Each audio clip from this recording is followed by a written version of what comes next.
యేసు ప్రభు నామానికి స్తోత్రములు. మీ అందరికీ యేసుక్రీస్తు ప్రభు నామమున నా గ్రీటింగ్స్, మరియు ఐఎం తరపున కూడా మీ అందరికీ నా గ్రీటింగ్స్. ఈ అవకాశం ఇచ్చిన పాస్టర్ గారికి, పెద్దలకి, దేవాది దేవుడైన యేసు ప్రభుకి నేను రుణస్థుడై ఉన్నాను.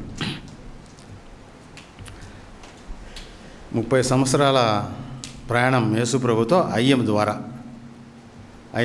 నాది. 30 సంవత్సరాల ప్రయాణం యేసు ప్రభుతో ఐఎం మాధ్యం ద్వారా.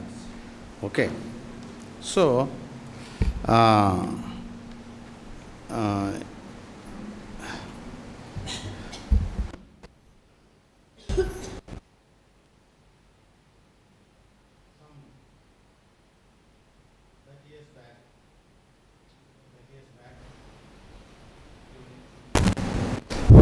ఎస్, ఇక్కడ లూజ్ కనెక్షన్ ఉంటుంది. That's okay. మరి నేను దేవుని కృపచేత 35 years బ్యాక్ మరి దేవుడు నాకు మారు మనసు, రక్షణ, నూతన జన్మానుభవం దయచేశాడు. నేను తెలుగువాడినే. మాది కర్నూలు జిల్లా. అయితే మరి నేను జాబ్ చేస్తుండగా మరి ప్రభువారు నాకు ఛాలెంజ్ చేశాడు. నేను అసిస్టెంట్ డైరెక్టర్ ఆఫ్ అగ్రికల్చర్గా పనిచేసేవాడిని. అయితే జాబ్ చేస్తుండగా ప్రభు నన్ను పిలిచాడు. లాస్ట్ వదిలేసిన ఉద్యోగం నేను లెక్చరర్గా పనిచేస్తూ ఉండేవాడిని. పాణ్యం గవర్నమెంట్ జూనియర్ కాలేజీలో లెక్చరర్గా పనిచేస్తూ దాన్ని వదిలేసి మరి ప్రభువారు ఇంతవరకు మరి నడిపించారు. ఆ టైంలో నాకు ఒక బైబిల్ దొరికింది. బైబిల్ దొరికితే దానిలో ఏమనుందంటే, ఫస్ట్ ఓపెన్ చేసినప్పుడు Christians are very strong in Bible information but very weak in Bible application అని ఉంది. Very strong in Bible information అంటే బైబిల్ గురించి బాగా తెలుసు, కానీ దాన్ని అన్వయించుకొని దాని ప్రకారం జీవించడంలో చాలా వీకు అని చదివి నేను కొంచెము హర్ట్ అయినా. ఆ స్టేట్మెంట్ హర్ట్ అయ్యి, ప్రభా ఇప్పటి నుంచి నువ్వు చెప్పినట్లే చేస్తాను అని ఒక తీర్మానం చేసుకొని మరి ఆ విధంగా జీవించడానికి దేవుడు సహాయం చేశాడు. ఇప్పుడు ఆయన మార్గంలో నడవడానికి సహాయం చేస్తున్నాడు. అయితే ఈరోజు మన పాఠ్యభాగము మత్తయి 28:16-20 వరకు మనం చూసాం. 11 disciples, 11 మంది శిష్యులు మరి ఒక గలిలయలో ఒక స్పెసిఫిక్ మౌంటైన్ దగ్గరికి యేసుప్రభు అపాయింట్ చేశాడు. పలాని ఆ కొండ దగ్గరికి వెళ్ళండి అని, ఒక స్పెసిఫిక్ మౌంటైన్ దగ్గరికి. తర్వాత అక్కడ వాళ్ళు ఆయనను చూసి ఆయనని వర్షిప్ చేశారు. వర్షిప్ చేయడం అంటే సాష్టాంగ నమస్కారం చేసి టోటల్గా ఆయనకి లోబడ్డారు. తర్వాత యేసు ప్రభు తన అథారిటీని చెప్పాడు.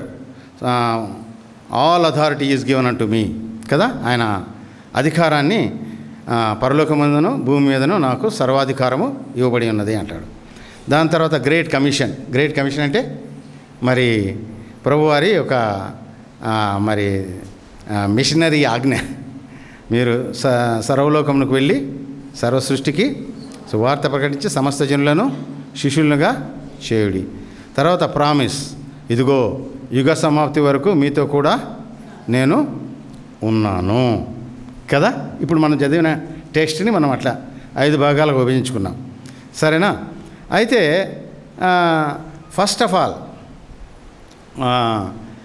ఆఫ్ ఆల్ మనం చూడాల్సినది ఏంటంటే, మన మిషన్ చర్చి అంటే మనమంతా రక్షింపబడిన సమూహం, మారు మనసు పొంది రక్షణ పొందిన సమూహం.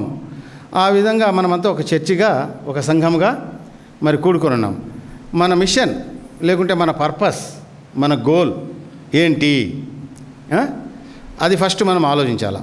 మన మిషన్, మన పర్పస్, మన గోల్ ఏంటి? అది ఫెలోషిపా, ఇప్పుడు మనమంతా మామూలుగా యేసుప్రభుని నమ్ముకున్న వాళ్ళంతా దేనికి మామూలుగా ఇంపార్టెన్స్ ఇస్తారు? ఫెలోషిప్ అంటే సహవాసము, రెండవది టీచింగ్ కదా, అదే మూడవది ప్రైజ్. సో చర్చి ఒక సంఘంగా మన యొక్క మెయిన్ కర్తవ్యం లేకుంటే మెయిన్ గోల్, మెయిన్ ఆబ్జెక్టివ్ ఏంటి? అది ఫెలోషిపా, టీచింగ్ లేకుంటే ప్రైజా, స్తుతియా? మరి ఈ మూడు కలిపి కూడా కాదు, మూడు కూడా కాదు. మన మెయిన్ కర్తవ్యం ఏంటి? Okay, what is the machine of the church? మన చర్చి, చర్చ్ అంటే మనమందరం సమూహం, మనందరి యొక్క గోల్ ఏంటి, కర్తవ్యం ఏంటి, పని ఏంటి? ఓకే, దానికి ముందు అసలు మోటివ్ ఆఫ్ ది చర్చ్ ఏంటి అనేది మనం ఒకసారి ఆలోచించాలి. Motive of the church, mission of the church కన్నా ముందు అసలు దాని ఉద్దేశం ఏంటి? అసలు ముందు మోటివ్ ఆఫ్ ది చర్చ్, సంఘం యొక్క మోటివ్ ఏంటి? సో దాన్ని మనం ఒకసారి ఆన్సర్ చూస్తే ఎఫెసీయులకు రాసిన పత్రిక 1వ అధ్యాయంలో 4వ వచనం నుంచి చూస్తే 4, 6, 12, 14, ఎఫ్ఎస్సి 3:21 నోట్ చేసుకోండి అమ్మా. మరి నాకు ఇవ్వబడిన సమయంలోనే నేను పూర్తి చేయడానికి ట్రై చేస్తాను. ఓకే, ఎఫ్ఎస్సి 1వ అధ్యాయంలో మనం చూస్తే మనం ప్రతిదీ దేవుడు మనల్ని తన బిడ్డలుగా చేసుకుంది, మనల్ని ఆయన రక్తంతో కడిగి తన బిడ్డలుగా చేసుకుంది ఆయన గ్లోరీ కోసము. దేనికోసము?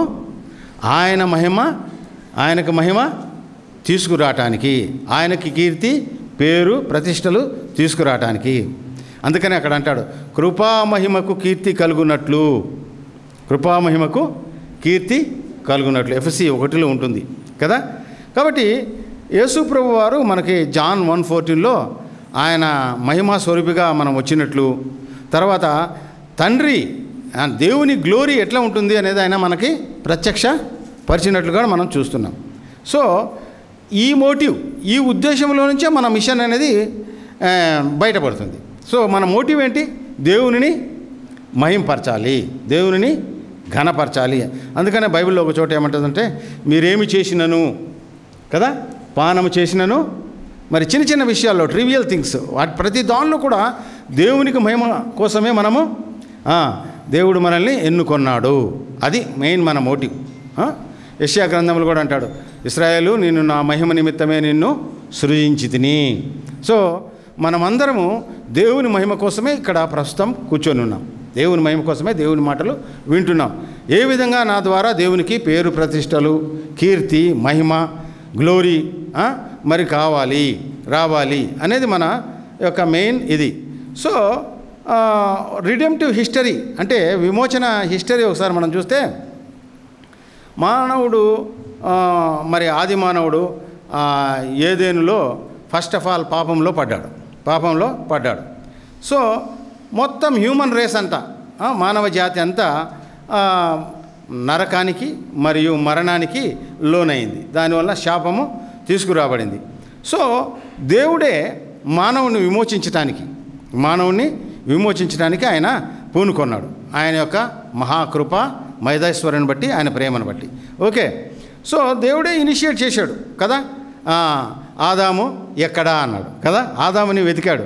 చచ్చిపోయిన మనిషి అపరాధముల చేతను పాపంలో చచ్చినవాడు తనను తాను దేవునితో సమాధాన పడగలడా కదా.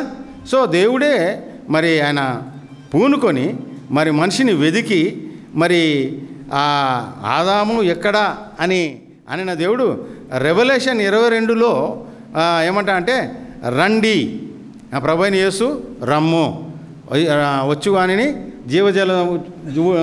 జలములు ఉచితంగా పుచ్చుకొననిమ్ము అని ప్రభువారి యొక్క ఆహ్వానం. సో ప్రభువారు మనల్ని వెతుకుతున్నారు అది. సో గాడు తన ప్రజల్ని విమోచించే కార్యాన్ని కంటిన్యూ చేస్తూనే ఉన్నాడు.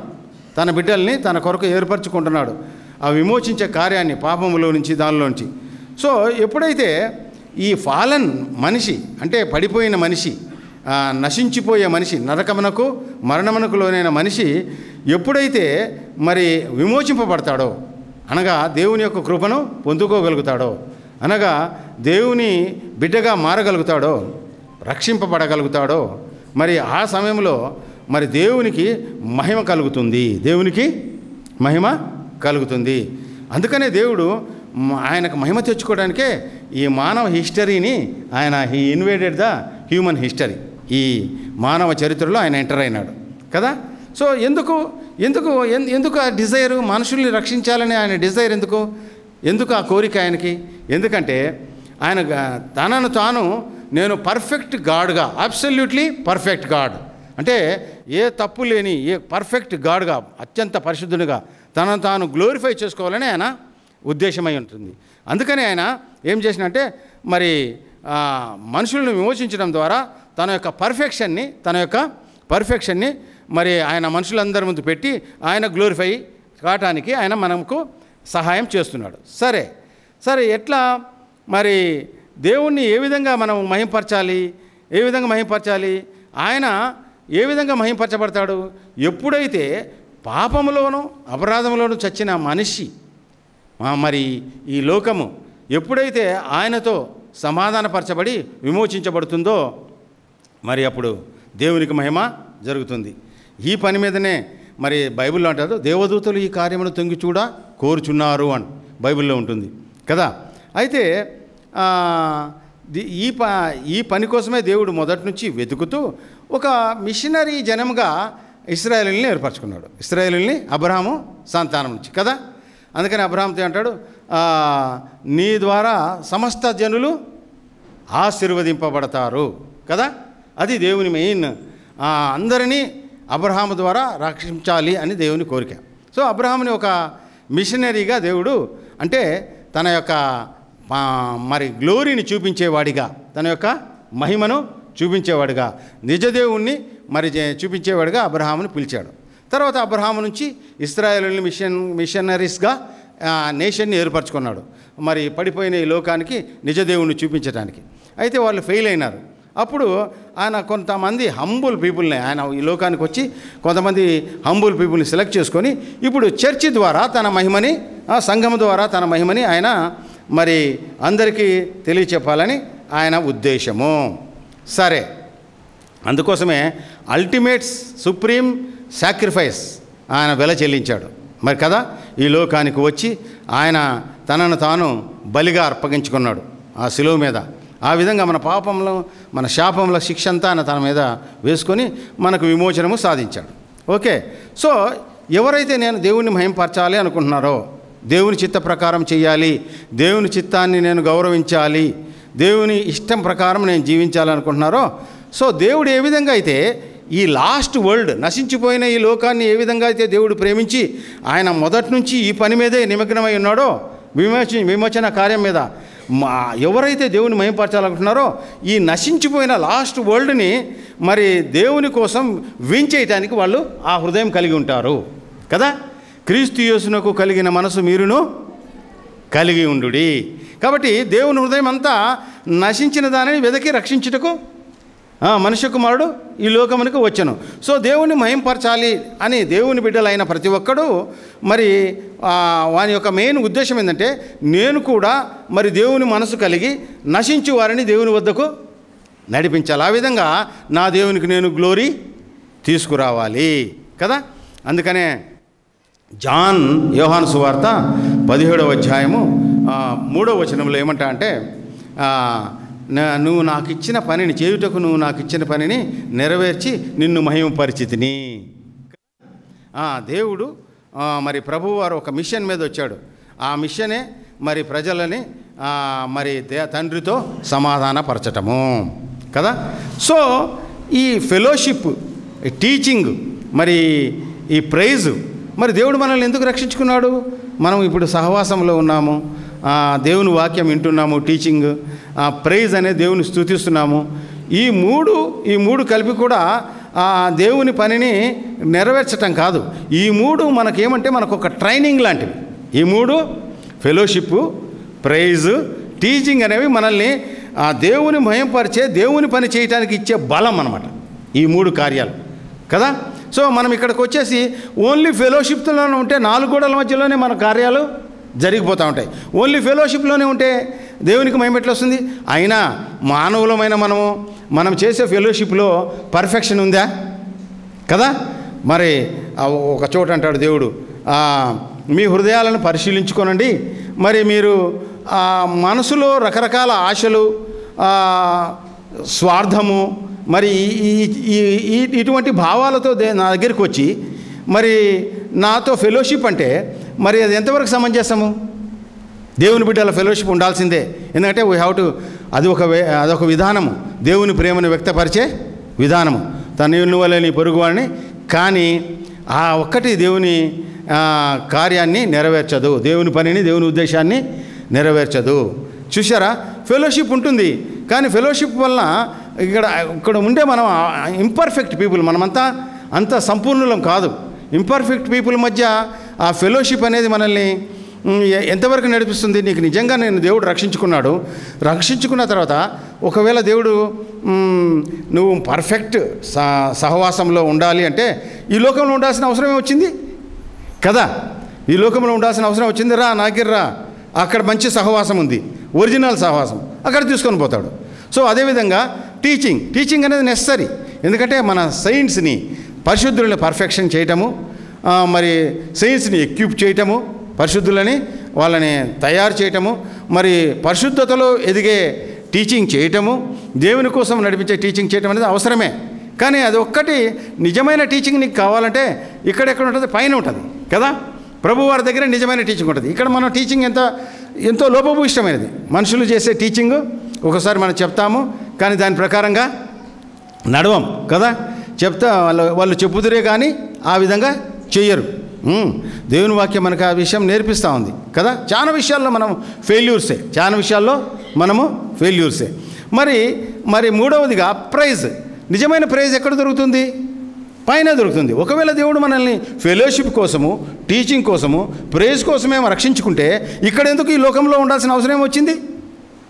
బయటికి రా అంటాడు, పైకి రా అంటాడు, పైకి వచ్చేసాయి. అక్కడ నిజమైన ఫెలోషిప్, అక్కడే ప్రైజ్, అక్కడ everything is perfected in heaven కదా. మరి సో ఇవన్నీ మనకి ఏం నేర్పిస్తున్నాయంటే, దేవుడు మెయిన్ ఈ ఫెలోషిప్ అయితేమి, టీచింగ్ అయితేమి, ప్రైజ్ అయితేమి, ఇవన్నీ మనల్ని ఎక్విప్ చేసి దేవుని పని చేయడానికి మనల్ని బలపరిచే విషయాలు. సో వీటిలోనే ఉండిపోయి దేవుని పని చేయలేకపోతే ఏం లాభం కదా. అప్పుడప్పుడు దేవుని వాక్యంలో మనకు ఒక మాట ఉంటుంది, భయపడకమో నువ్వు మనుషులు పట్టువాడవా ఎందువు అనే వాగ్దానం. అది వాళ్ళకైనా ఇచ్చింది దేవుడు, నీకు కూడా ఇచ్చాడు కదా. మరి నువ్వు ద్వారా ఎంతమంది దేవుని నమ్ముకున్నారు? ఎంతమంది మనుషుల్ని దేవుని పట్టుకున్నావు? నువ్వు దేవుని కోసం సంపాదించావు కదా. ఆలోచిద్దాం మనం. సో మన పర్ఫెక్షన్ ఎక్కడ ఉంది కదా. సో ఇవన్నీ మనల్ని ఇవాల్యుయేట్ చేసుకోవాలి. మన క్రిస్టియన్ కమిట్మెంట్ని ఇవాల్యుయేట్ చేసుకోవడానికి మనకు ఒక అవకాశం కదా. మన క్వశ్చన్ ఏంటి?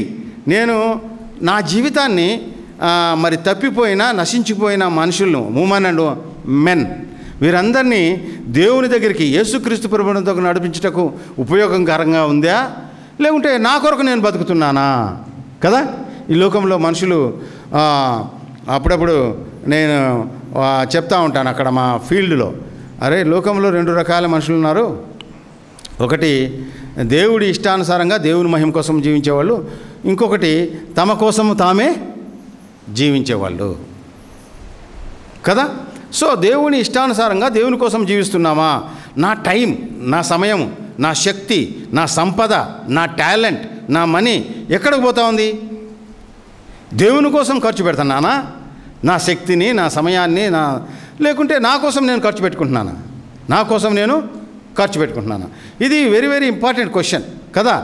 అవర్ మోటివ్ దేవుని ఘనపరచాలి. అది ఏ విధంగా చేస్తాం? మనం ఆత్మలు సంపాదించడం ద్వారా. దీని అర్థము మనం ఏదో చర్చిలో వచ్చేసి ఇదిగోండి నేను నెంబర్ 1 సోల్ విన్నర్ని అని చూపించుకోవడానికి కాదు, లేకుంటే ఏవో కొన్ని పేర్లు చదివేసి ఇదిగో ఇంతమందిని దేవుడి దగ్గర నడిపించడానికి కాదు. అవర్ మోటివ్ ఏంటంటే దేవుని గ్లోరిఫై చేయాలా, నశించిపోయిన, తప్పిపోయిన వారిని దేవుని దగ్గరికి నడిపించడమే ఆ మోటివ్ని మనం అచీవ్ చేయడానికి ఆ ఉద్దేశం అన్నమాట. కానీ మనం ఈ రోజుల్లో అల్పమైన విషయాల మీద మన ఎనర్జీ, సమయాన్ని, శక్తిని, సంపదని, మనీని, వాట్ ఈజ్ యువర్ ప్రయారిటీ? నీ ప్రయారిటీ దేనికి? ఫెలోషిప్ అనేది స్టిమ్యులేట్ చేయాలి మనల్ని దేవుని పని కోసం. స్టిమ్యులేట్ అంటే మనల్ని ఆయత్తపరచాలా, ఉద్రేకపరచాలా, మనల్ని ఎంకరేజ్ చేయాలా. టీచింగ్ అనేది మనల్ని ఎంకరేజ్ చేయాలా కదా. దేవునిలో పెరగటానికి. ప్రైజ్ అనేది మనం దేవుని కోసం మనం ఎక్స్ప్రెస్ చేసేది. మనం దేవా నేను నీ కోసం ప్రాణం పెడతాను దేవా అని చెప్పేసి దేవుని కోసం ప్రాణం పెట్టకుండా ఉంటే ఎట్లా? దేవుని కోసం మనం కొంచెమన్నా మనల్ని మనం నొప్పి కలిగేటట్లు మనం దేవుని కోసం జీవించకపోతే ఎట్లా కదా? మనం దేవుణ్ణి వాడుకునే వాళ్ళమా, దేవుని చేత వాడబడే వాళ్ళమా? దేవుణ్ణి వాడుకునే వాళ్ళమా? ఈ లోకంలో చాలామంది దేవుణ్ణి వాడుకునే వాళ్ళు ఎక్కువ, దేవుని చేత వాడబడేవాళ్ళు తక్కువ కదా? మరి మనం పొద్దున్న లేచి కాచి దేవుని వాడుకుంటూ ఉంటాం. ఎందుకంటే ఆయన కొనకడు నిద్రపోడు మన దేవుడు, ఆయన మనకు సాయం చేస్తాడు.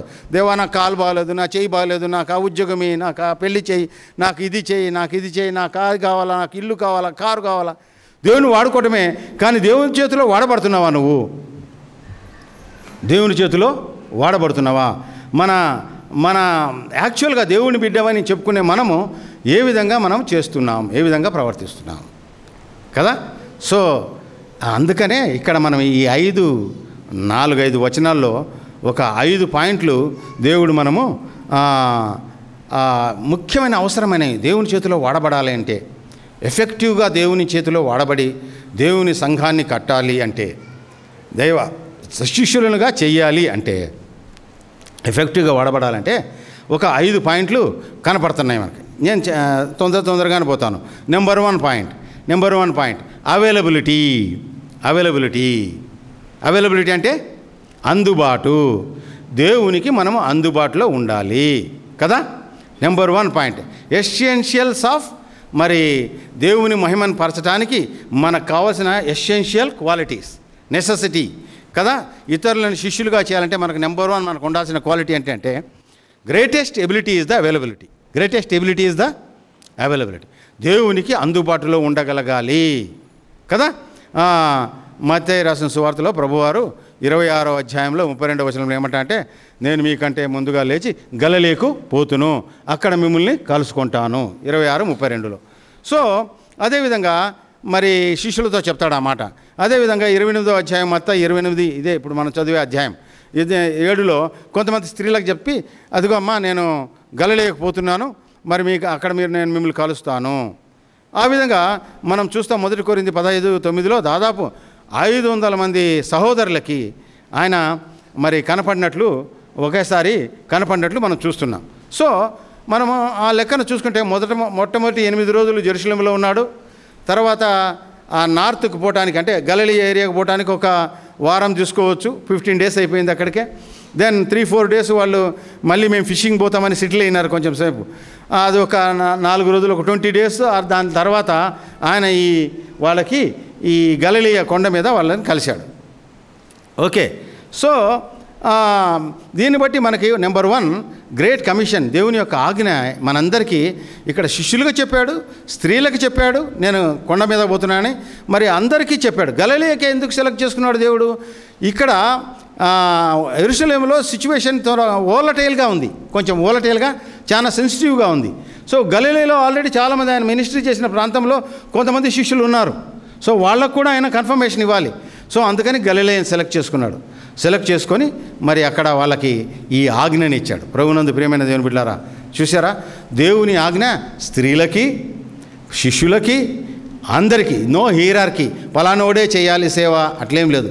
బైబిల్లో ఆశ్చర్యకరమైన థింగ్ ఏంటంటే మిషనరీ అనే పదం ఏం లేదు తెలుసా? బైబిల్లో మిషనరీ అనే పదం ఎక్కడ లేదు.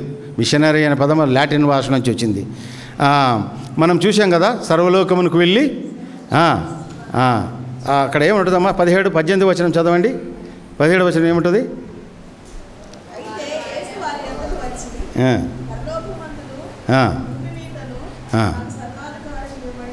ఓకే. వెళ్ళి శిష్యులుగా చేయుడి. ఓకే.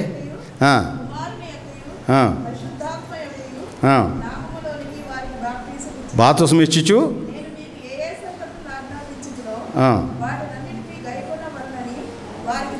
బోధించుచు. చూడండి అమ్మా, ఇక్కడ కొన్ని వర్బ్స్ మనకు కొన్ని క్రియలు కనపడుతున్నాయి. ఏంటి? వెళ్ళాలి, ప్రకటించాలి, బోధించాలి, బాప్తిస్మం ఇయ్యాలి కదా, శిష్యులుగా చేయాలి. మన తెలుగు భాషలో ఇవన్నీ క్రియలుగా కనపడుతున్నాయి, కానీ గ్రీకు భాషలో ఇవన్నీ ఒక్కటే అక్కడ క్రియ. ఏంటంటే శిష్యులుగా చేయుడి. మ్యాథసియాటే అంటారు. శిష్యులుగా చేయుడి అదొక వర్బ్. మిగతావన్నీ ఆక్సిలరీ వర్బ్స్, అంటే సహాయక క్రియలు. మీరు వెళ్ళుచు కదా, మీరు వెళ్ళుచు కంటిన్యూ. అది ఒకరోజు చేసే పని కాదు. మనం అప్పుడప్పుడు అనుకుంటాం, నేను చిన్నప్పుడు భలే సేవ చేశానన్నా. లేదు, రోజు రోజుకి ఎక్కువ కావాలి. అది ఆ మహిమ భారము రోజు రోజుకి ఎక్కువ కావాలా. కొంతమంది ఏమంటే లాస్ట్ ఇయర్ భలే సేవ చేశాను. నో, అది రోజు రోజుకి దేవుని యొక్క సేవల మన మహిమాభారము అంతకంతకు అధికంగా కావాలి. కొంతమంది ఒకప్పుడు నేను భలే దేవుని భక్తి బిడ్డగా ఉండేవాడిని, దేవుడు రేపు కనపడినప్పుడు దేవా అప్పుడు ఇచ్చేసినాను ఇప్పుడు ఇచ్చేసినాను అని చెప్తే దేవుడు ఏమంటే అప్పుడు ఏం చేసినావు అని కాదు, ఇప్పుడు ఏంటి నువ్వు, వాట్ ఆర్ యూ నౌ కదా. సో దేవుని పనిలో మనం ఏమంటా అంటే బైబిల్, నా బాహ్య పురుషుడు కృషించుచున్నాను, అంతరంగ పురుషుడు దినదినము. సో ఆ ఉత్సాహము అది దినదినము నూతనపరచబడతా ఉంటుంది దేవుని సేవలో కదా. నేను చేసి భలే అలసిపోయినా నేను మాట ఉండదు. ఇంకా దేవుడు మరి ఆయనలో ఉన్న ఆ మాధుర్యం అదే, ఆయనతో కలిసి నడిచే నడక. కాబట్టి ఇక్కడ ఏమన్నా అంటే మరి ఆయన కమాండ్ మనందరికీ ఆయన ఇచ్చింది ఏంటంటే మరి శిష్యులనుగా చేయుడి, అదే వర్బు. మిగతా ఏంటి, వెళ్ళుచు, బోధించుచు, బాప్తిస్మిచ్చుచు కదా, గోయింగ్, బ్యాప్టైజింగ్ అండ్ టీచింగ్. ఈ మూడు క్రియలు, ఆ మూడు సహాయక క్రియలు. అసలు క్రియ శిష్యులుగా చేయటము. సో మరి ఈరోజు మనం క్వశ్చన్ చేసుకోవాలా, యేసు ప్రభువుకి అవైలబుల్గా నేనున్నానా? వాళ్ళు ఎవరైతే అవైలబుల్ ఉన్నారో వాళ్ళకే ఆజ్ఞ వచ్చింది కదా. నేను ఎక్కడైతే ఆయన ఆర్డర్స్ ఇస్తాడో, ఎక్కడైతే ఆయన కమాండ్ చేస్తాడో ఆ ప్లేస్లో నేను అవైలబుల్గా ఉన్నానా? ఫలానా చోటకు పొమ్మన్నాడు, నేను పోయి అక్కడ రెడీగా ఉన్నానా? యేసు ప్రభువుకి అవైలబుల్గా ఉన్నానా? అందుబాటులో ఉన్నానా? ఎక్కడైతే ఆర్డర్ తీసుకోమని ఆయన చెప్తున్నాడో ఆయన ఆర్డర్ తీసుకోవడానికి, ప్రభువా నేను రెడీ, నీ చిత్తం ప్రభువా, నేను నీ పని చేయటానికి రెడీగా ఉన్నాను అని నువ్వు ఉన్నావా కదా. ఇక్కడ ఆయన పిలిచిన ఈ 500 మంది లేకుంటే ఈ శిష్యులు వీళ్ళందరూ they are not greatest people in the world. వాళ్ళ గ్రేటెస్ట్ పీపులా, గొప్ప ఆరేటర్సా, గొప్ప వక్తలా? కాదు. మోస్ట్ క్యాపబుల్, మోస్ట్ బ్రిలియంట్ పీపులా, హైలీ ఇంటెలిజెంట్ పీపులా? కాదు. పోనీ వాళ్ళు మోస్ట్ ఎక్స్పీరియన్స్డ్ పీపులా? కాదు. బట్ వాళ్ళకున్న ఒకటే క్వాలిఫికేషన్ ఏంటంటే అందుబాటులో ఉంటాం. దేవుని ప్రియమైన బిడ్డ, దేవుడు నిన్ను ఆయన మహిమ కోసం వాడుకోవాలంటే, ఆయన పని చెయ్యాలి అంటే, నేను మారు మనసు పొందినవాడిని, రక్షణ పొందినవాడిని, నేను దేవుని బిడ్డని నువ్వు చెప్పుకుంటున్నావు అంటే గుండె మీద చేసి ఫస్ట్ థింగ్ దేవునికి అందుబాటులో ఉండాలి. దేవునికి దేవుణ్ణి కంట్రోల్ చేసేవాడిగా ఉండకూడదు, దేవుణ్ణి కంట్రోల్ చేసేవాడిగా ఉండకూడదు. తెలుసా, ఇది వెరీ వెరీ ఇంపార్టెంట్. దేవుడు మనల్ని కంట్రోల్ చేయగలగాలి, దేవుడు మనల్ని కంట్రోల్ చేయాలి. మనం దేవుణ్ణి కంట్రోల్ చేసేవాళ్ళగా ఉండకూడదు.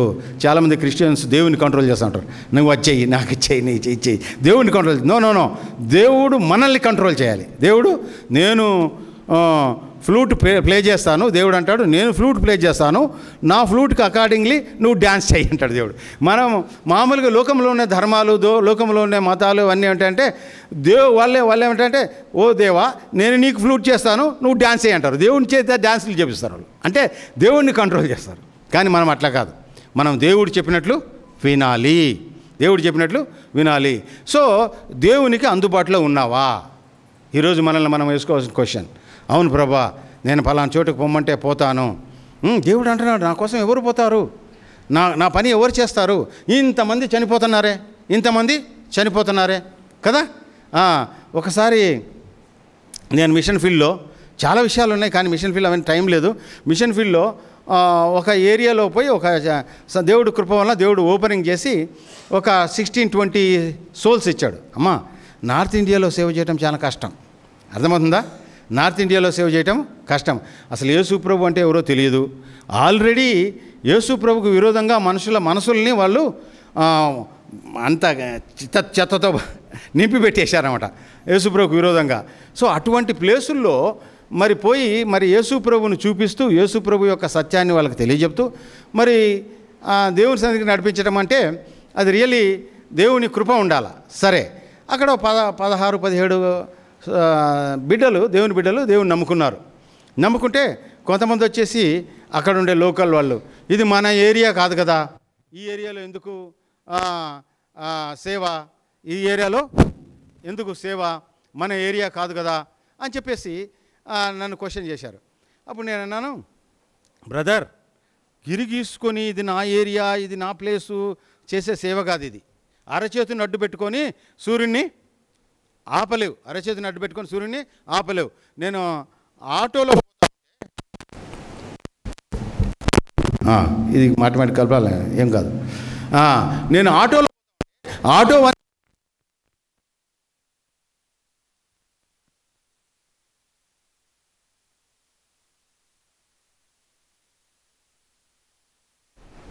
ఓకే, నేను రైల్లో పోతా ఉంటే, కొంచెం సౌండ్ తగ్గించాయి, రైల్లో పోతా ఉంటే మరి రైల్లో వాళ్ళకి సువార్త ప్రకటిస్తాను.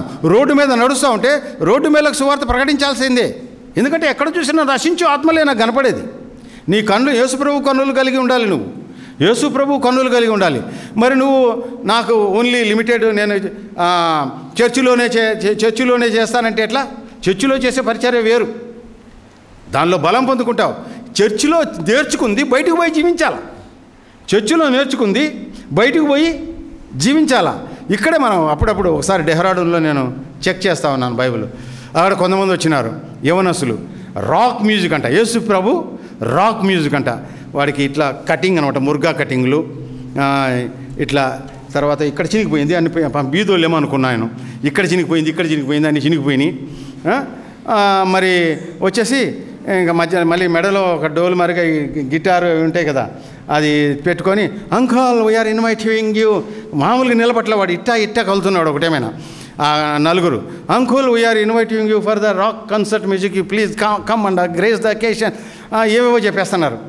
ఎడకి ఆడకి అక్కడ ఒక బైబిల్ కాలేజ్ ఉంది, బైబిల్ కాలేజీలో ఎవరు చెప్తున్నారు మీరు? దేవుని పాటలు పాడతాము. దేవుని పాట ఎవరికి పాడుతున్నారు? విన్న వాళ్ళకే పాడుతున్నారు మీరు. యేసుప్రభు వచ్చాడు, యేసుప్రభు మన కోసం ప్రాణం పెట్టాడు, తిరిగి లేచాడు, విన్న వాళ్ళకే చెప్తున్నావు. ఎందుకు దేవుడు నీకు ఈ టాలెంట్ ఇచ్చింది? ఎందుకు గిటార్ పట్టుకున్నావు, అది చేస్తున్నావు, ఇది చేస్తున్నావు, ఈ టాలెంట్ ఇచ్చింది ఎందుకు నీకు? ఇంకా చెప్పిన వాళ్ళకే చెప్పటమేనా? ఎందుకు సెలబ్రిటీ కాటానికా? కూర్చొని గిటారంలో ఆడపిల్లలందరూ మగపిల్లలందరూ తీసుకో సెలబ్రిటీ కాటానికా? దేవుడు, నేను వాళ్ళకి చెప్పిన, కాదు నాయనా, ఇది కాదు సేవ. నీకు ఇచ్చిన టాలెంట్ని చర్చిలో పాడొద్దంటలా, కానీ దాన్ని బయట కూడా పాడు. బయట పోవాలి భయమా?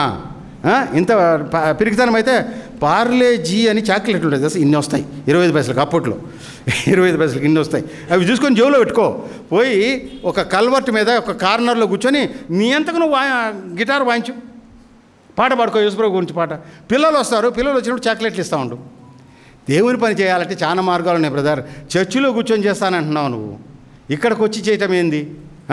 మనం యేసుప్రభు గురించి చెప్పడానికి మరి ఇన్ని సంవత్సరాల నుంచి ఇక్కడ ఉంటున్నామే, ఫుల్లీ ఎక్కడ చూసినా టోటల్లీ దేవుని ఎరగని అన్యజనులు ఆ డెహ్రాడూన్ ఏరియా అంతా. మరి వీళ్ళందరినీ ఇన్ని రోజుల నుంచి ఇక్కడ మీరంతా ఉన్నారు, ఎవరిని వించేయలేదే? ఎవరు కొత్త ఆత్మలు సంపాదించడం కానీ, కొత్త దాన్ని చేయటం కానీ, ప్రభునందు ప్రియమైన బిడ్డలారా, this is very very important. అక్కడ చర్చెస్ నేను ఛాలెంజ్ చేస్తూ ఉంటాను. నేను చర్చెస్లో పోయినప్పుడు ఎక్కడ మీ చర్చిలో కొత్త ఆత్మలు ఏమని కనపట్లేదే? నా కొడుకు ప్రెసిడెంటు, సెక్రటరీ వీళ్ళే. ఏది కొత్త? ఇంతమంది ఉన్నారే చర్చిలో, మరి రోడ్డు మీద చాలామంది ఆ కులము, ఈ కులము, ఆ సమాజం, ఈ సమాజం, మరి వాళ్ళు ఎవరు దేవుని నమ్ముకోరే? అంటే దేవుడికి శక్తి లేదా? దేవుడు మనిషిని రక్షించలేడా? ఏదో ప్రాబ్లం మనలోనే ఉంది. Are you available? దేవుని ఆర్డర్స్ తీసుకోవడానికి రెడీగా ఉన్నావా? ఈ విషయాన్ని ఒకసారి గుర్తుపెట్టుకుందాం. రెండవది వర్షిప్. రెండవ క్వాలిటీ ఏంది? Essentials of making disciples. మనం నేర్చుకునేది ఏంటి? శిష్యులుగా చేయటంలో మనకు కావాల్సిన ఎసెన్షియల్స్. Number 1 availability. నెంబర్ 2 ఏంటి? వర్షిప్ అంటే సాగిల పడటం కదా. సో మామూలుగా వాళ్ళు ఏదో ఈ లోకపు రాజుని ఆరాధిస్తున్నట్టో లేకుంటే లోకపు రాజుని పూజిస్తున్నట్టో కాదు, లోకపు రాజుని గౌరవిస్తున్నట్లు కాదు. ఆయనని దేవునిగా ఎరగాలి, ఆయనని దేవునిగా ఎరగాలి. అందుకనే ఈవెన్ సిలువలో ఆయన అంటాడు, శతాధిపతి, ఈయన నిజముగా దేవుని కుమారుడు. తోమా ఏమంటాడు? తోమా, నా ప్రభువా నా దేవా కదా. సో మనము ఆయనని దేవునిగా ఎరగాలి, దేవునిగా ఎరగాలి. సో దానిలో నుంచే ఆరాధనా భావం. ఆరాధన అంటే ఏంటంటే, నేను డిక్షనరీ చూస్తూ ఉంటే ప్యాషనేట్ లవ్ అంట. ప్యాషనేట్ లవ్, పూర్తిగా ఆయనే అనమాట. టోటల్గా ఆయనతో మనము మమేక్యం కావటం, ఆయనని విపరీతంగా ప్రేమించటం, ప్యాషనేట్ లవ్ ఆరాధన. అవును, యేసు ప్రభుని ప్రేమించే వాళ్ళగా ఉండాలి. ఆయన ప్రేమించేవాళ్ళు ఆయన ఆజ్ఞలను గైకొంటారు కదా. ఆయన ప్రేమించేవాళ్ళు ఆయన ఆజ్ఞలను గైకొంటారు. అది వెరీ వెరీ ఇంపార్టెంట్. అందుకనే వాళ్ళు శిష్యులు మొదటి నుంచి ఈవెన్ యేసు ప్రభు నీళ్ళ మీద నడిచినప్పుడు కూడా ఆయన్ని వర్షిప్ చేశారు. అంతకుముందు వర్షిప్ చేశారు, ఆరాధించారు. సో దాని అర్థం ఏంటంటే, నీ అఫెక్షన్స్, నీ మమకారాలు, నీ హార్ట్, నీ మైండ్ అన్నీ యేసు ప్రభు మీదే ఉండాలి. నీ మమకారాలు, నీ హార్ట్, నీ మైండ్ ప్రతి ఒక్కటి యేసు ప్రభు మీదే ఉండాలి. మన మమకారం ఎవరి మీద ఉంది కదా, ఇది మనం ఆలోచించుకోవాలి కదా. మన మమకారం ఎవరి మీద? నీ పిల్లల మీద ఉందా, నీ ఫ్యూచర్ మీద ఉందా, నీ యాంబిషన్స్ మీద ఉందా? యాంబిషన్స్ అంటే నీ గోల్స్, నీ కోరికలు కదా. మన మమకారాలు దేని మీద ఉన్నాయి? మన ఇష్టాలు, మన డిజైర్స్. ఈ విషయాన్ని మనం పరిశీలించుకోవాలి. నిజంగా దేవుణ్ణి ప్రేమించవలసిన విధంగా నేను ప్రేమిస్తున్నానా? అందుకని యేసుప్రభు అంటాడు, సిలువనెత్తుకొని నన్ను, సిలువనెత్తుకోవడం అంటే నీ మమకారాలన్నీ చంపుకోవాలి. నీ మమకారాలన్నీ దేవుని ఇష్టమే నీ ఇష్టం కావాలి. దేవుని ఇష్టమే నీ ఇష్టము. ఆయన మీదనే మనసు పెట్టుకోవాలి. ఆయనకి ఏది ఇష్టం, ఆయనకి ఏది నచ్చుతుంది, ఏది ఆయన చేస్తే నన్ను మెచ్చుకుంటాడు, అది మన మెయిన్ ప్రైమరీ థింగ్ కావాలి. అదే ఆరాధన. అదే ఆరాధన. ఆరాధన అనేది ఇక్కడ రెండు పాటలు పాడి లేకుంటే ప్రభువా నేను నిన్ను ప్రేమిస్తున్నాను అని ఇక్కడ చెప్పడం కాదు. ఆ ప్రేమిస్తున్నాను అనేది బయటకు పోయి మన జీవిత విధానం ద్వారా చూపించగలగాలి. దేవుని ప్రియమైన బిడ్డలారా, so that is the second quality. సరే, వర్షిప్, మరి దేవుని వర్షిప్ ఎవరు చేయగలరు? ప్రభువుని, యేసు ప్రభువుని దేవుడిగా, ప్రభువుగా ఎవరు గుర్తించగలరు? ఓన్లీ పరిశుద్ధాత్మ ద్వారానే తప్ప యేసు ప్రభు అని ఎవడు చెప్పలేడు అని బైబిల్ చెప్తా ఉంది. కాబట్టి పరిశుద్ధాత్మతో కంట్రోల్ చేయబడిన జీవితము, పరిశుద్ధాత్మతో కంట్రోల్ చేయబడిన జీవితం అంటే ఏంటంటే, దేవుని వాక్యము నీ ప్రాథమిక, నీ జీవితానికి కేంద్రీకృతమై ఉండాలి. పరిశుద్ధాత్మతో నింపబడిన జీవితం అంటే ఏంటి? దేవుని వాక్యము నీ జీవితానికి నిర్దేశము చేయగలగాలి. ఎందుకంటే దేవుని వాక్యంలోనే మనం క్రీస్తుని చూడగలం, క్రీస్తు ఇచ్చల్ని చూడగలం. సో వర్షిపింగ్ లైఫ్ అంటే ఏంటంటే, పరిశుద్ధాత్మ చేత కంట్రోల్ చేయబడి దేవుని వాక్యం మీద మనం ఆధారపడుతూ పాపము నుంచి కడగబడిన జీవితము, పాపము నుంచి క్లెన్స్డ్ ఫ్రమ్ ద సిన్. దేవుని ప్రియమైన బిడ్డలారా, మరి అది నిజమైన వర్షిప్, అది నిజమైన వర్షిప్. సరే, దాని తర్వాత ప్రభువారు మూడవ క్యారెక్టర్కి వస్తున్నాను. మూడవది ఏంటి? Essentials of evangelism. మూడవది ఏంటంటే ఏమంటాడంటే ప్రభువారు సబ్మిషన్. మూడవ క్వాలిటీ ఏంటి? అవైలబిలిటీ, ఆరాధన. మూడవది ఏంటి? లోబడటం, సబ్మిషన్. మూడవది లోబడటం. మరి ఆయన ఏమంటాడంటే, పరలోకమందును భూమి మీదను నాకు సర్వాధికారము ఇవ్వబడి ఉన్నది. సో ఆయన మనకు నేర్పించేది ఏంటి? సర్వాధికారం ఉంది అంటున్నాడు. ఆయన సర్వాధికారము ఉంది అంటున్నాడు. ఏంటి అది? Very very necessary attitude. మూడోది, దేవుడు నిన్ను వాడుకోవాలంటే ఏంటంటే, ఆయనకు ప్రతి దాని మీద అథారిటీ ఉంది, ప్రతి దాని మీద ఆయనకి అథారిటీ ఉందని నువ్వు చెప్పగలగాలి. చూడండి, మనం బైబిల్లో చూస్తూ ఉంటే ఆయనకు రోగముల మీద అధికారం ఉంది అని మనం చూసాం కదా, మత్తయి 4వ అధ్యాయంలో. దయ్యాల మీద, తర్వాత మరణం మీద అధికారము ఉంది. తర్వాత ఇతరుల టీచర్ల మాదిరి కాదు, ఆయన ఇతరుల బోధకుల మాదిరి కాదు, అధికారం గలవాని వలె బోధించాను. ఇతరులు ఏం చేస్తారంటే ఆ రబ్బీని ఇంకొక రబ్బీని కోట్ చేసుకుంటూ పోతారు. ఈయన తాను దేవుడు, తన మాట అథారిటీగా వస్తూ ఉంది. సో అధికారము. తర్వాత ఇతరులని 70 మందిని అపాయింట్ చేశాడు. డెలిగేట్ చేసే అధికారం కూడా ఆయనకే ఉంది కదా. పాపములు క్షమించే అధికారము ఆయనకి ఉంది.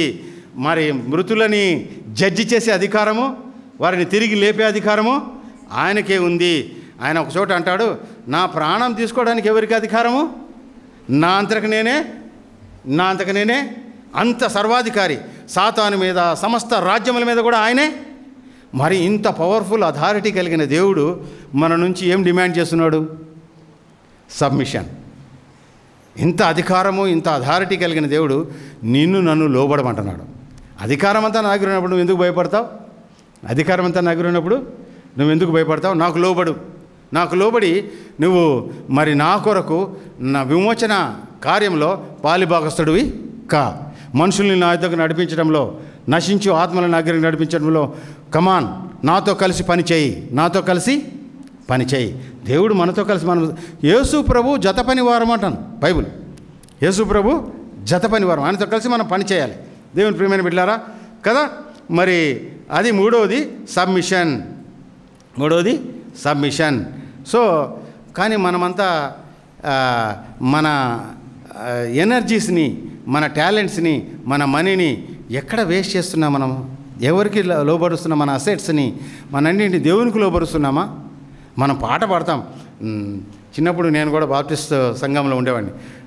ఇప్పుడు కొత్తగా మార్పించింది. అప్పుడైతే చిన్నప్పుడు నేను పోయినప్పుడు ఎట్లా పాట త్రాహిమాం క్రీస్తునాథ్ అనే పాటలు వినపడేవి.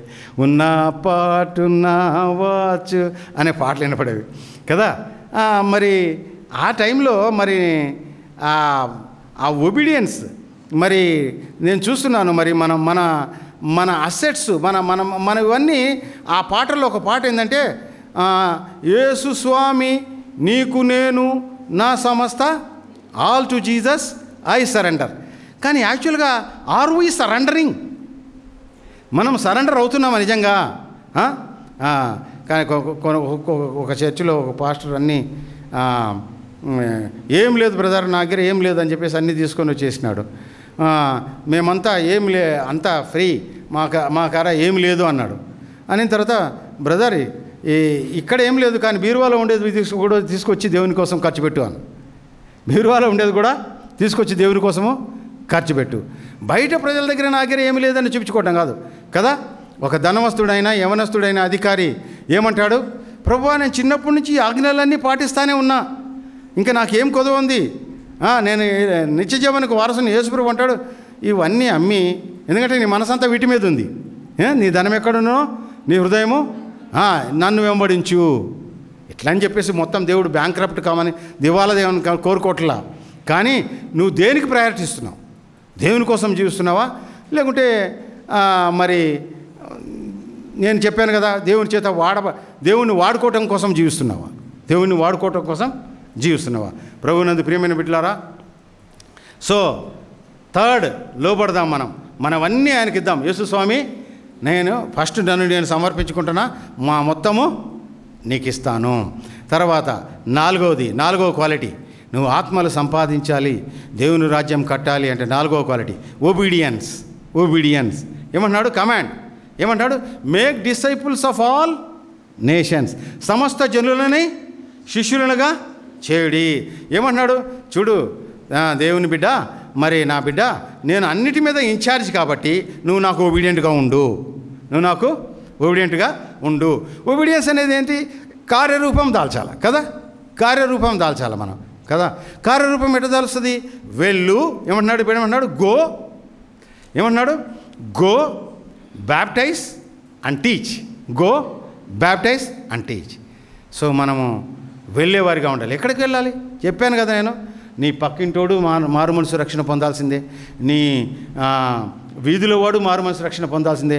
నువ్వు నడుస్తూ ఉంటే మనం ఒకసారి అట్లా వీధిలో నడుద్దాం, అందరూ నరకానికి పోతున్నారు. బైబిల్లో ఒక మాట ఏం చేస్తా, ప్రజలు నరకమునకు కట్టెల వలె ఉన్నారు. ప్రజలు నరకమునకు. కానీ యేసుప్రభు గురించి ప్రకటించే వాళ్ళు ఎవరున్నారు? దేవుడు మార్చుకునే దేవుడు, మనిషిని మార్చేది దేవుడు, మనిషిని మార్చేది దేవుడు. కానీ నీ పని నువ్వు చేయాలి కదా. చూడండి, గో బ్యాప్టైజ్, మరి వాళ్ళకి విధేయత చూపించమని, నీ లోపల జరిగిన విశ్వాస కార్యాన్ని దేవునికి విధేయతగా బయట చూపించడమే బాప్టిజం. బయటకు వచ్చి దేవుణ్ణి చూపించని చెప్పాలా. నేను సీక్రెట్గా డిసైపుల్గా ఉంటాను అంటే ఎట్లా? సీక్రెట్గా మనుషులు ఎదుట నన్ను ఒప్పుకోవాలి, అప్పుడే కదా దేవునికి మహిమ వచ్చేది. నువ్వు ఒప్పుకున్నప్పుడే వేరే వాళ్ళు వినేది కదా. షడ్రక్ మెషక్ అబేద్నెగోలు ఒప్పుకున్నారు దేవుణ్ణి. ఒప్పుకున్నారా? షడ్రక్ మెషక్ అబేద్నెగోలు ఒప్పుకున్నారా? ఒప్పుకుంటే ఏమన్నాడు? నీకు అగ్నిగుండం ఉంది పో అన్నాడు రాజు. అగ్నిగుండంలో పోయినాడు. అగ్నిగుండంలో పోతే రాజుకి ఎవరు కనపడినారు? 4వ వాడు కనపడినాడు. నువ్వు ఒప్పుకోవాలి. ఒప్పుకుంటే అగ్నిగుండంలో పడినా కానీ యేసుప్రభువు నీతో ఉంటాడు. నీతో ఉన్న యేసుప్రభువుని వేరే వాడు చూస్తాడు. నువ్వు రిస్క్ వద్దులే బ్రదర్ అంటే ఎట్లా? రిస్క్ వద్దు అంటే ఎట్లా? రిస్క్, దేవుని పని ఎప్పుడు కూడా రిస్క్ కాదు. మొత్తం రిస్క్ అంతా ఆయన ఆల్రెడీ తీసుకున్నాడు. నీకోసం ప్రాణం పెట్టాడు. కంటి పాప వల్ల నిన్ను కాపాడతాడు. నమ్మకం లేదు మనకంతే, భరోసా లేదు ఆయన మీద. ఆయన చూసుకుంటాడు. ఏమి కొడతా మరి ఎవరైనా ఏమైనా చేస్తారా? నేను అక్కడ పనిచేసిన చోట మొత్తం వాళ్ళ అడ్డా అది వాళ్ళ అడ్డా. ప్రతిసారి నన్ను భయపెట్టేవాళ్ళు. వాడిని చంపేసాయి, వాడిని నరికేసాయి, వాడిని కాలు చేతులు రొగొట్టు. ఇవన్నీ నేను మీకు అవి తర్వాత అనుభవాలు ఎప్పుడైనా చెప్తాను. సో అయితే ఏమి జరగల. వాళ్ళు వచ్చేసి వాళ్ళ బుక్కులు తీసుకొని, వాళ్ళ గ్రంథాలు తీసుకొని, చూడు ఈ దేవుడు మనుషుల రక్తాన్ని తాగమని చెప్పేవాడు, మనుషుల మాంసాన్ని తినమని చెప్పేవాడు. మనం అట్లా కాదు. వాళ్ళు చెప్పేది మనం అట్లా కాదు. కాబట్టి ఈ దేవుడిని నమ్ముకోవద్దు. వీళ్ళు ఒక మనిషి మాంసమే కాదు, అన్ని రకాల మాంసాలు తినేవాళ్ళు. అట్లా ఏవేవో ప్రకటించేవాళ్ళు. నేను దాన్ని ఆ సందర్భాన్ని చూసుకొని ప్రతి ఊర్లోకి పోయి యేసు ప్రభు ఎందుకు ఆ మాట చెప్పాడని చెప్పేసి ప్రతి ఊర్లో వాళ్ళ వెనకే పోయిస్తూ వార్తని, యేసు ప్రభు సిలువను కూర్చున్న వార్తని ప్రకటించేవాడిని. దేవుని ప్రియమైన బిడ్డలారా, ఏం కాలేదే నాకు. మరి 35 ఏళ్ళ నుంచి పని చేస్తానే ఉన్నాను, ఇప్పటికీ పోతానే ఉన్నాను, ఏం కాలేదే. యేసు ప్రభు నువ్వు చావాల్సినప్పుడు చస్తావు. యేసు ప్రభు నువ్వు చావాల్సినప్పుడు చస్తావు. కానీ నువ్వు భయపడతా ఉంటే దేవుని కోసం ఏమీ చేయలేవు. భయపడటం వల్ల మనిషికి ఉరి వచ్చును. అసలు ప్రేమలో భయం ఉండదు. ప్రేమలో నువ్వు దేవుని ప్రేమిస్తే భయము ఉండదు. దేవుని కోసం ఒకరికి చెప్పడానికి, నీ ఇంటికి వచ్చి పని మనిషికి చెప్పు, యేసు ప్రభు నమ్ముకోమా నువ్వు నరకానికి పోతావని. కూరగాయలోడికి చెప్పు, ఏమి చెప్పలేవా? మరి చెప్పడానికి ట్రై చేద్దాం. ఎందుకంటే నీ హృదయం నిండి ఉన్న దాన్ని బట్టి,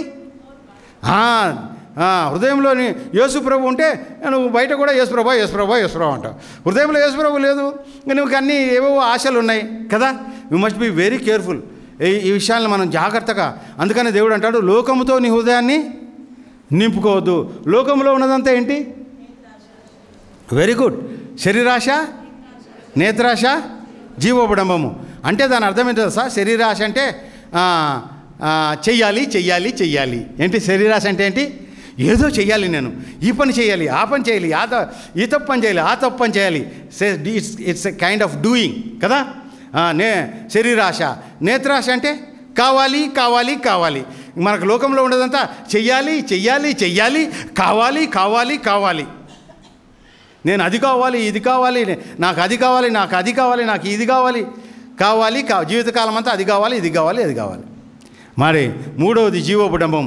అవ్వాలి కదా. నేను ఫలాంటి కావాలి, నేను ఫలాని హీరో కావాలి, లేకుంటే ఫలాని నాకు యాంబిషన్ ఇది, కలెక్టర్ కావాలి, ఇది కావాలి, అది కావాలి. చెయ్యాలి, కావాలి, అవ్వాలి. ఇదే ఇంక మన జీవితం అంతా చెయ్యాలి, కావాలి, అవ్వాలి కనుకనే పోతా ఉంది. దాన్ని నింపుకోవద్దు. నువ్వు దేవుని పని చేయి.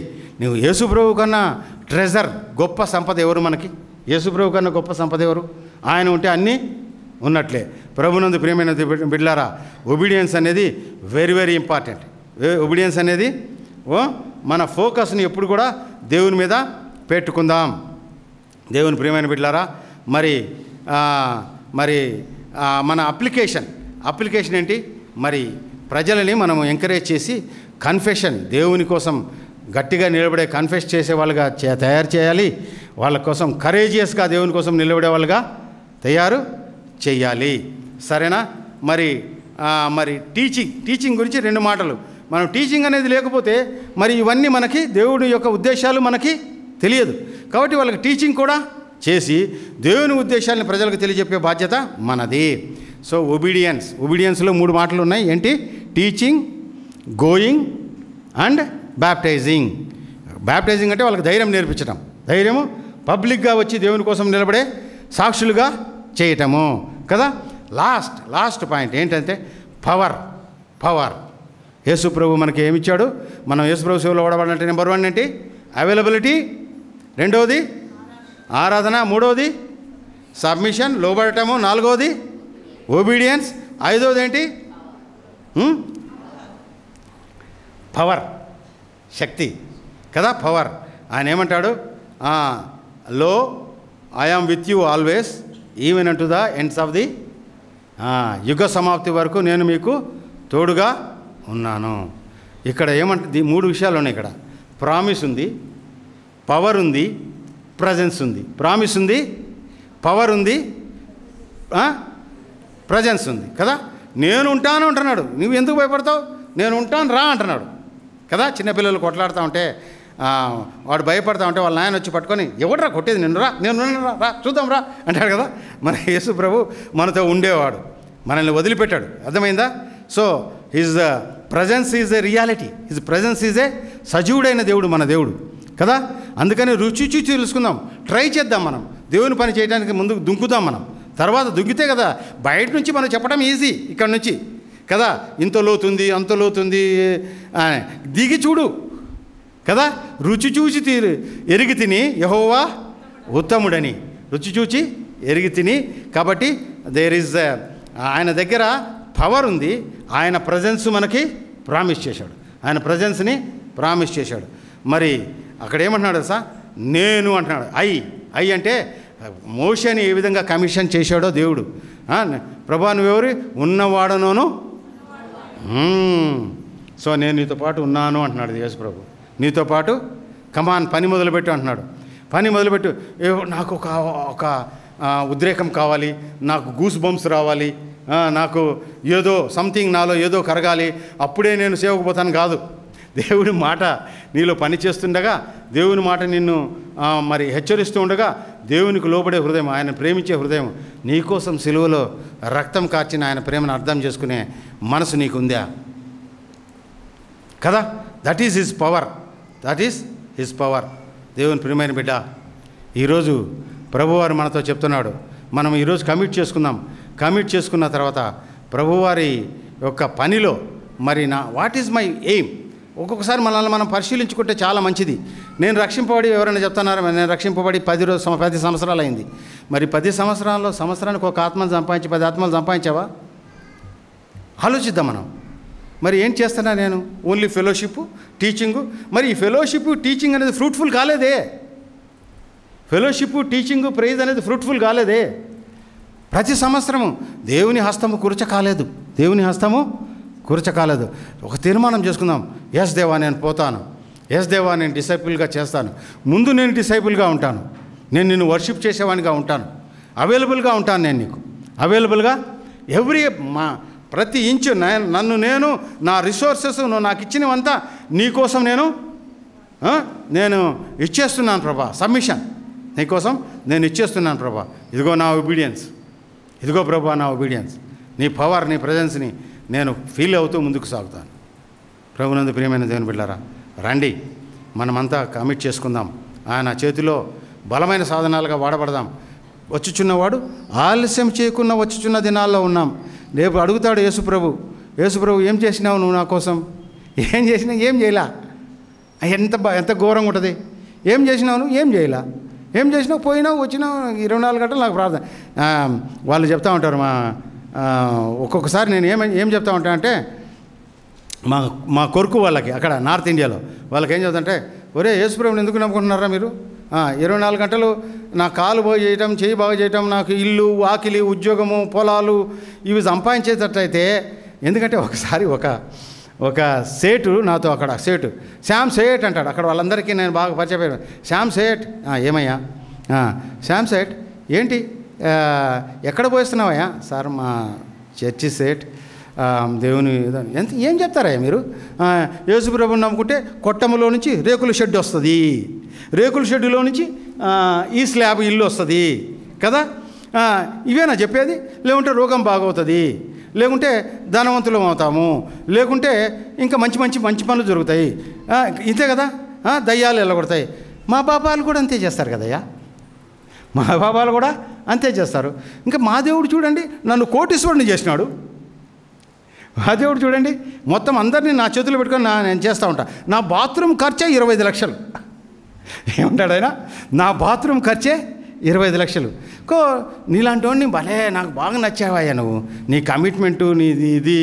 సో నువ్వు ఒక పని చేయి, మా దేవుణ్ణి ప్రకటించు, నీకెంత ఇస్తారా వాళ్ళు? నాకు తెలుసులే, మాకు అన్నీ తెలుసు, అన్ని ప్రపంచాన్ని నడిపించే వాళ్ళమయ్యా మేము. నాకు తెలుసు, నీకెంత ఇస్తారు? 5,000, 10,000, దానికి 20 ఎంతలు ఎక్కువ ఇస్తాను. అట్లా ఛాలెంజ్ చేశాడు. నేను అప్పుడు అతనికి జవాబు చెప్పాను అనమాట. అయ్యా, మీరు చూసుకునేదంతా మీరు తప్పుడు క్రైస్తవులని, డూప్లికేట్ క్రైస్తవులను చూసి మీరు తప్పుడు దానిలోకి వస్తున్నారు. యేసు ప్రభువును నమ్ముకోవటం అనేది మరి అది ఆత్మలో జరిగే కార్యం, దేవునికి లోబడే కార్యం.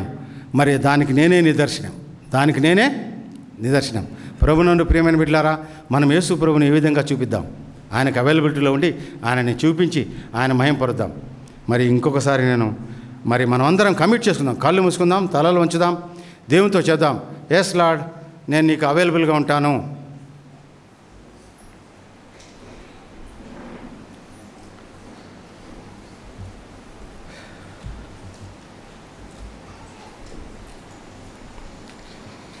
మౌనంగా నేను ఇప్పటి నుంచి నీ కొరకు ఆత్మలు సంపాదిస్తాను, ఆత్మల సంపాదనలో నా భాగం నేను నిర్వహిస్తాను.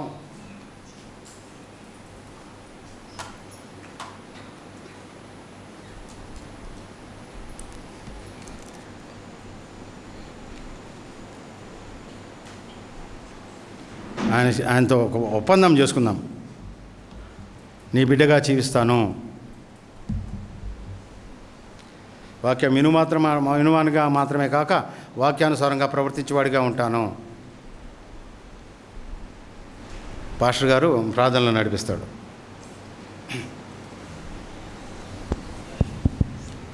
ప్రార్థన చేసుకుందాం.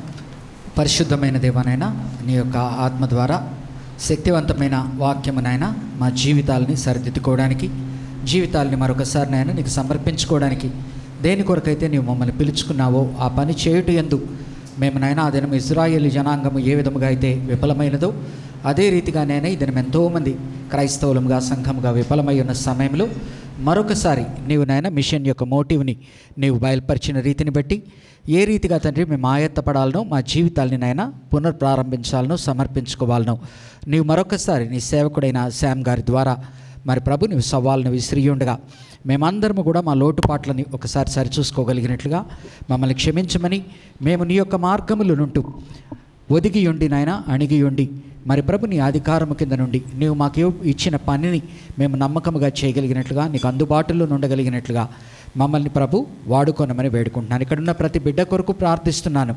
ప్రతి ఒక్క బిడ్డతోనైనా నువ్వు మాట్లాడి ఉండగా వారి వారి జీవన విధానాలలో నుంచి వారు తీసుకోవలసిన నిర్ణయాలు తీసుకొని చిన్న చిన్న మార్పులు చేసుకొని పెద్ద నిర్ణయంగా అది సంతరించుకొని నాయన నీ కొరకు గొప్పగా ఉపయోగపడేటువంటి సాధనాలుగా, పరికరాలుగా వాడుకోనమని, దానికి తగిన రీతిగా నీవు ఇచ్చిన ఈ వాక్యము మా యందు సఫలీకృతం చేయమని, మా జీవితాలను ఆశీర్వదింపచేయమని, మా సంఘమును నీకు ఉపయోగపడేటువంటి సంఘముగా తీర్చిదిద్దమని, కూడి ఉన్న ప్రతి ఒక్కరి మీద కూడా నాయన ఇటువంటి దృక్పథము, ఇటువంటి దర్శనము, ఇటువంటి ఆశీర్వాదము దయచేయమని ప్రభువును రక్షకుడు అయిన యేసుక్రీస్తు నామమున ఈ ప్రార్థన వేడుకుంటున్నాను తండ్రి.